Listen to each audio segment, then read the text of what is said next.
ఇప్పుడు తులారాశి గురించి తెలుసుకుందాం.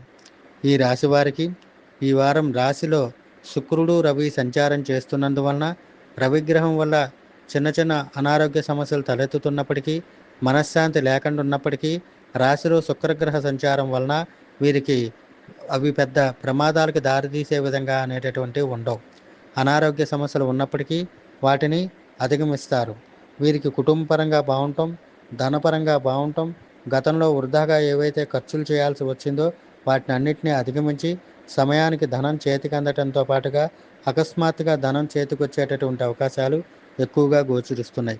ఈ రాశికి సంబంధించినటువంటి వారు సుఖవంతమైన జీవితం అనుభవించడం అనేది జరుగుతుంది. పిల్లల అభివృద్ధిలో ఆటంకాలు ఉన్నప్పటికీ దాని గురించి పెద్ద పట్టించుకోవాల్సిన పని అనేది లేదు. అయితే విద్యార్థులకు ఈ వారం ద్వితీయార్థం నుంచి కలిసి రావటం అనేది జరుగుతాయి. ఈ రాశికి సంబంధించినటువంటి వారికి రుణ బాధలు ఉన్నప్పటికీ సమయానికి ధనం చేతికి అందినందువలన ఆ రుణ సమస్యలన్నింటినీ కూడా వారు అధిగమించటం అనేటటువంటివి జరుగుతాయి. స్థిరాస్తులు కొనుగోలు చేసేటటువంటి యోగ్యత కనిపిస్తున్నది. అదేవిధంగా గ్రహ సంచార అనుకూలత వలన వీరికి గతంలో ఉన్నటువంటి కోర్టు సమస్యలు, న్యాయపరమైన చికాకులు అన్నింటినీ కూడా వీరు అధిగమించడం అనేటటువంటివి జరుగుతాయి. అయితే ప్రతి విషయంలో మనశ్శాంతి లేకుండా చికాకులు పడుతూ ఉండటం అనేది జరుగుతోంది.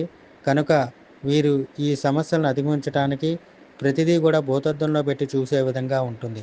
కనుక వీరు ఊహించిన విధంగా ఇబ్బందులు, సమస్యలు ఉండవు. ప్రతిదీ ఒకటికి 2 సార్లు ఆలోచించి నిర్ణయాలు తీసుకుంటే బాగుంటుంది.